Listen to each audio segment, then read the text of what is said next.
Hello everybody, I'm that Crazy Texan, and you are watching a deep dive into Halo's Elites.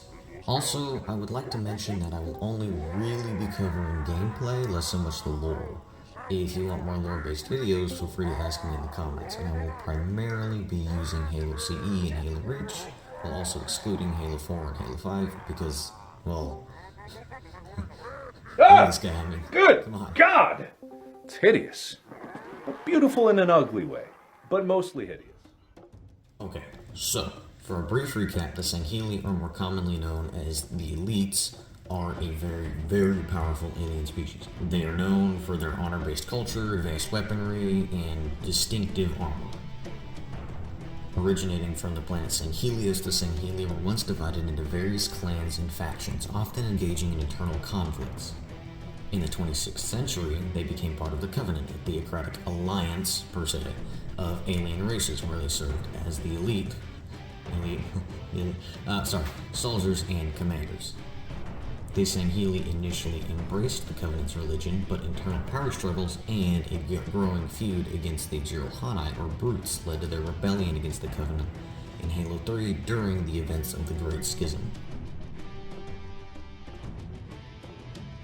Alright, let's dive into the gameplay of the Elites. So, whether you're running through the campaigns, going head to head in multiplayer, or just surviving the chaos in my personal favorite mode, Firefight, you are bound to bump into these guys. Elites are essentially the big shots of the Covenant infantry, acting as their leaders and strategists and so on the battlefield. What's really interesting is that there's a gameplay mechanic in pretty much every mainline Halo game, where when an elite is killed in action, it sends the rest of their squad into full-on panic mode, which, I mean, can you blame them? Look at this guy. You'll also notice that elites aren't just sticking to foot traffic. They're often behind the wheel of vehicles such as ghosts, raids, revenants, and banshees, and manning shade turrets. Basically the equivalent of a machine gun nest, to pack a serious punch in combat. And let's not forget about multiplayer. Elites make a comeback in Halo 2, 3, and Reach as a sleek customization option that lets players embrace that iconic Covenant style. Oh, and to call back to something I said earlier, during Halo 3, they even switch sides to become your allies, adding a whole new twist to the storyline. And it's also kind of cool seeing elites not shoot you for once.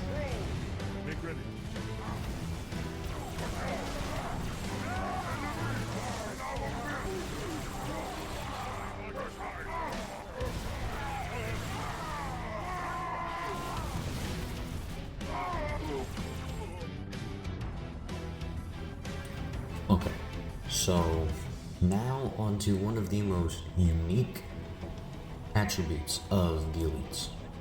Their ranks.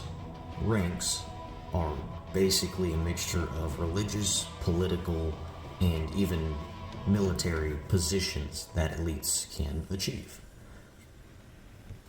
First up, the Elite Miner. The Elite Miner has donned almost the exact same dark blue combat harness throughout every Halo game, other than 343's because, of course. Their helmet has small fins on either side of it and it comes to a point at the rear. This same sleek design is seen almost everywhere in the Covenant, particularly the Elites and their armor, and I suppose weaponry as well. Their shoulder pads, specifically in Reach, are rather small but still come to a dull point on the end. Almost all of their armor has moderately bright blue lights. These soldiers come very well equipped with plasma rifles, plasma repeaters, needlers, and needle rifles on rare occasions, plus carbines in Halo 2, and plasma grenades. Something interesting to note, though, is that in Halo 1, they actually lack the ability to use plasma grenades. However, once killing one, they still will grant you with a plasma grenade. Elite miners have command over various squads of infantry across the known galaxy. As long as he, or really any elite in general, stays fearless in combat, the grunts and jackals by his side will stand strong. Miners lag a little behind the Chief as far as combat capabilities and tactics are concerned, however, don't disregard them as a threat. They often employ flanking, strategic firearms, and will often rush the player after their shields have been drained. I have, on many occasions, fallen victim to my own ill-placed pride and been quickly put in my place by these highly capable warriors.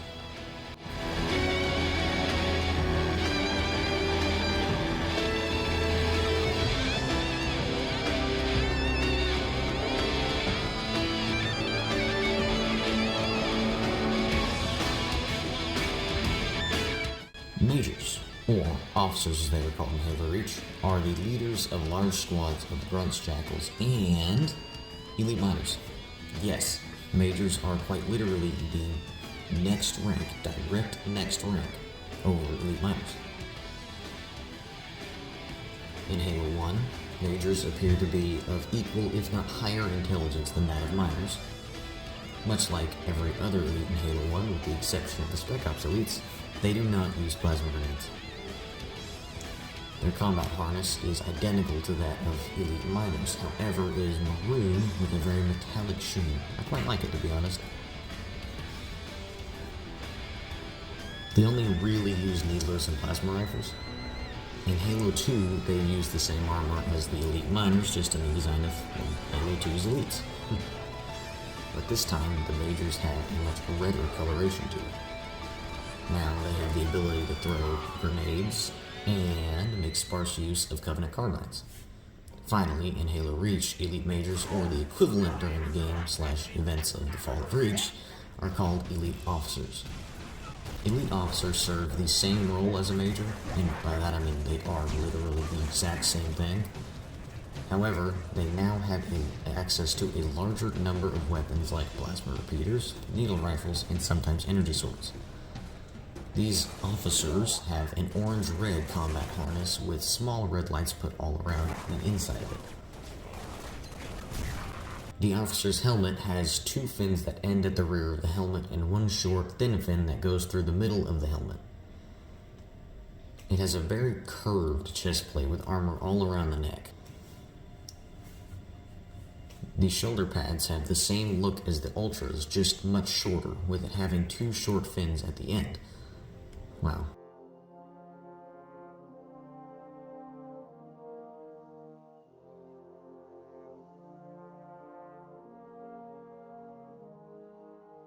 The blood-soaked warriors in white, elite Ultras. At least from my experience, Ultras are only slightly more intelligent than elite majors, however their shields are much stronger. They seem to be much more independent than other elite ranks, often leaving a squad to hunt down the player themselves. In their hands can be seen a slew of different weapons, ranging from, well, the usual needle rifles, plasma rifles, Covenant carbines in Halo 2, and energy swords. They now also have access to concussion rifles, a completely unique weapon. Well, unique, I mean it's only seen in Halo Reach, but you get the idea. In Halos 2 and 3, their armor is a bright pearly white that is structurally identical to that of miners, majors, and zealots, and every other rank in Halo 2. As far as the elite Ultras tactics go, they employ roughly the same ones as other elites, in earlier games, that is. Because in Halo Reach, they favor hanging back with their concussion rifles and taking pot shots at the player, kind of like a mortar, all while still keeping forward momentum. Their armor is also now a rugged matte white. Their helmet in Halo Reach has two large fins that encompass the entire helmet, but come to 2 points at the end. They have a little split. They have two large mandible guards that kind of remind me of the Predator, actually. Their shoulders have the same idea of two stubby points jutting out of the larger rounded base. Their leg armor has small divots that have blue lights embedded in them instead of, say, red lights or white lights. If one of these guys gets it in his head to whip out an energy sword and run you down, he is going to run you down. Overall, I think they are kind of an underrated elite rank. Yes, finally, one of my favorite elite ranks, possibly of all time, the Ranger. Rangers, elite airborne, or as I've always kind of preferred to call them, jumpers, are equipped with a bright white combat harness and compact jetpack. That's a mouthful. They make their first appearance in Halo 2, where they have the full capability of flight by using 2 thrusters on their back. The Halo 2 Rangers share the same armor of the Elite Miners, with the exception of a fully enclosed helmet with green lenses over their eyes. And obviously their little jetpack. They only really use plasma rifles and needlers. In Halo Reach, their helmet is mostly just a thick blue visor that covers the Elite's face, and really the top of their head and sides of their head. They have rounded shoulder pads and many jagged and sharp angles all over the armor's design, which remind me more of a brute than an Elite, but anyway. Rangers are armed with a jetpack, or at least in Reach, more accurately, a jump pack, which allows them to take much larger leaps than other Elite ranks already can. Often they can be seen flying through the air with plasma repeaters and needle rifles. The usual, and for that matter with needle rifles, they're pretty good shots, I promise you. I've had many legendary runs stopped by these guys. It's kind of sad. Elite Rangers are deployed in large numbers to swarm a heavily defended position, or just one player if you're playing legendary. I'm sorry, I have a little bit of a vendetta. To swarm a heavily defended position and tear it apart from the inside. Basically, these bad boys are the futuristic alien equivalent of a trench raider. These elites are the masters of flanking and close quarters combat, and they will use their arsenal with deadly efficiency. However, from my experience, they are most definitely not invincible, just tough to bring down.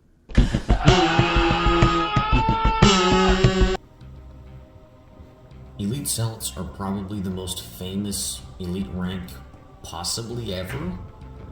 I mean, if you've never seen Halo in any form of media, and you think of an elite, you'll probably think of an elite zealot.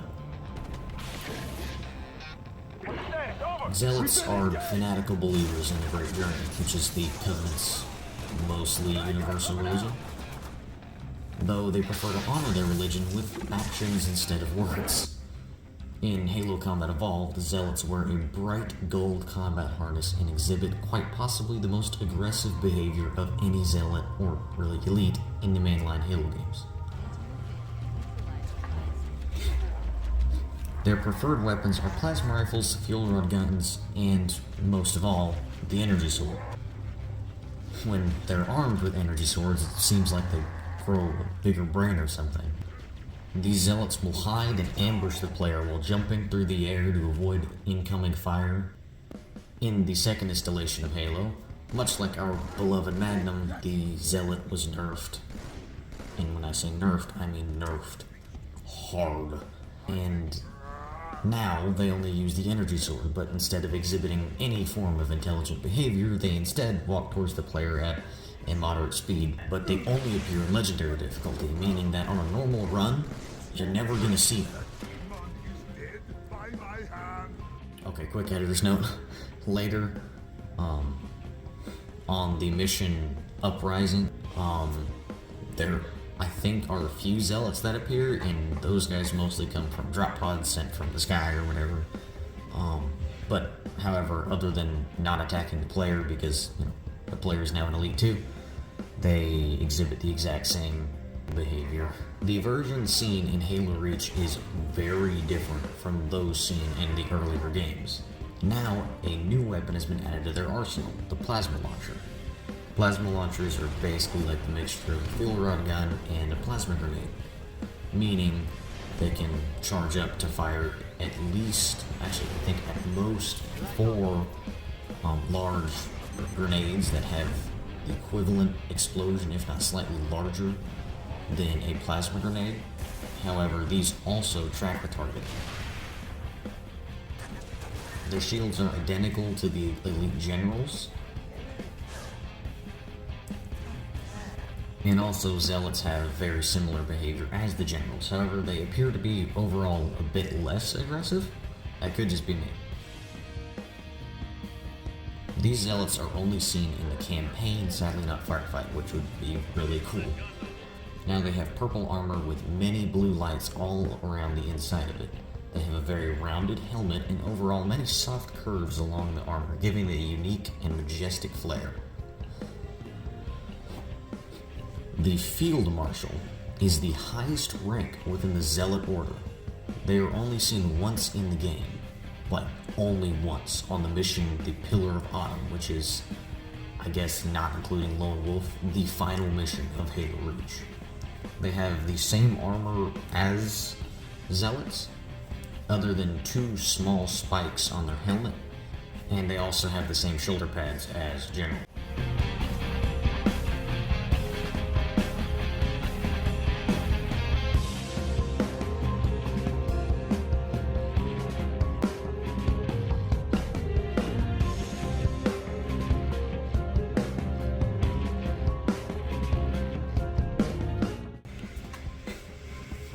Speaking of Elite Generals, the Elite General is the highest rank that an Elite can achieve in the Covenant, at least among their groundside/combative forces. They are, as the name suggests, in command of an entire army of Covenant infantry and armored vehicles. Elite Generals are only seen in Halo Reach.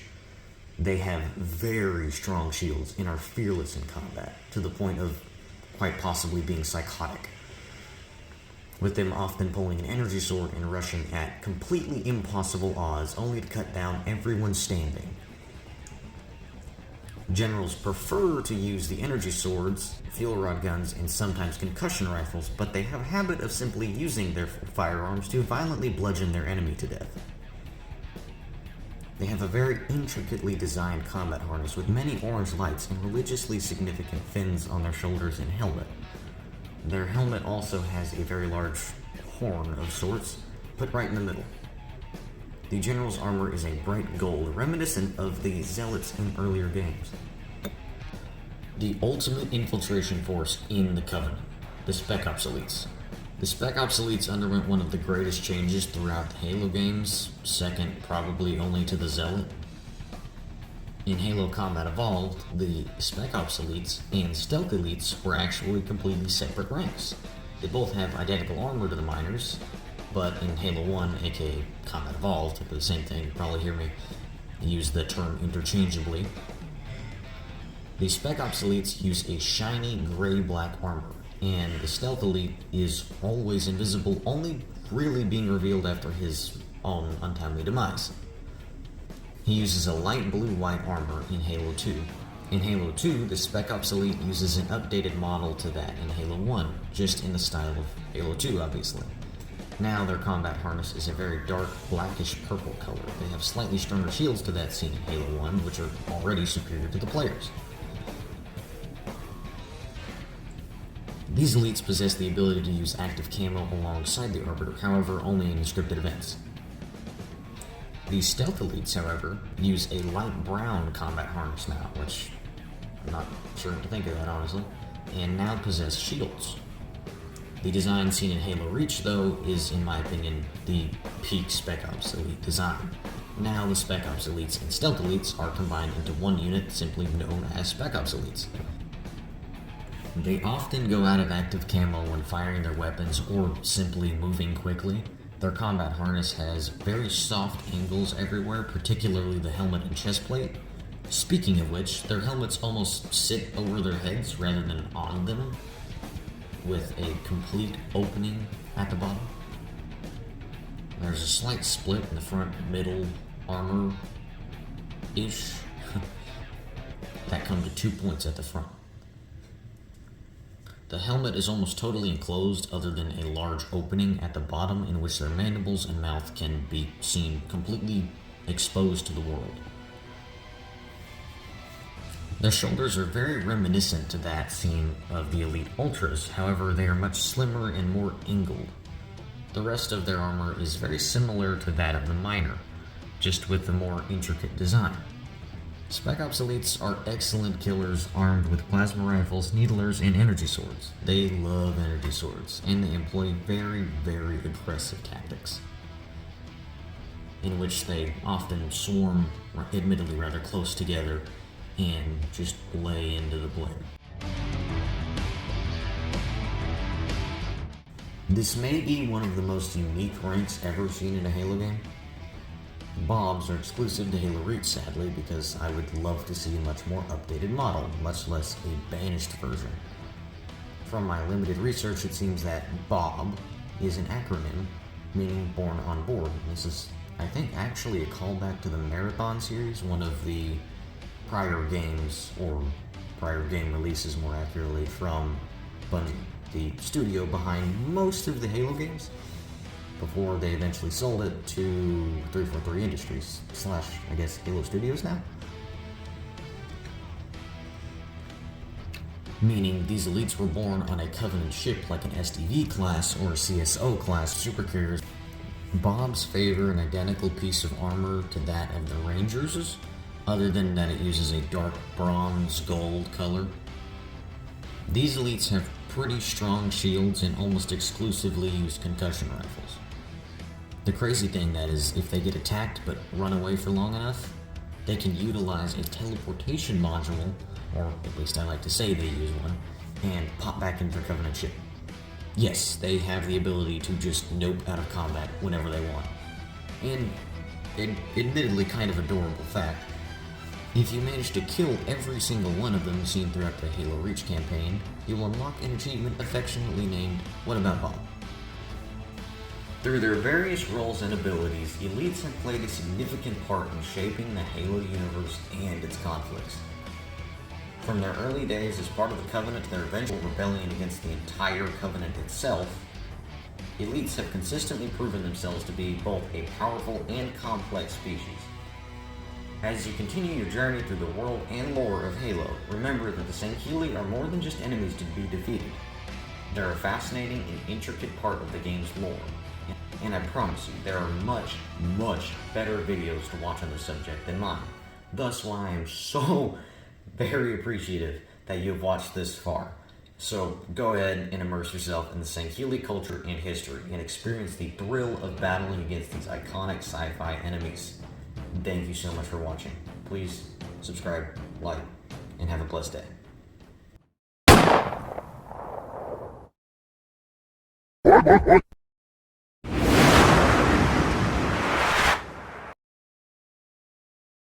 To the town of our free who rode it straight one fine day. Hardly spoke to folks around him, didn't have too much to say. No one dared to ask his business, no one dared to make a slip.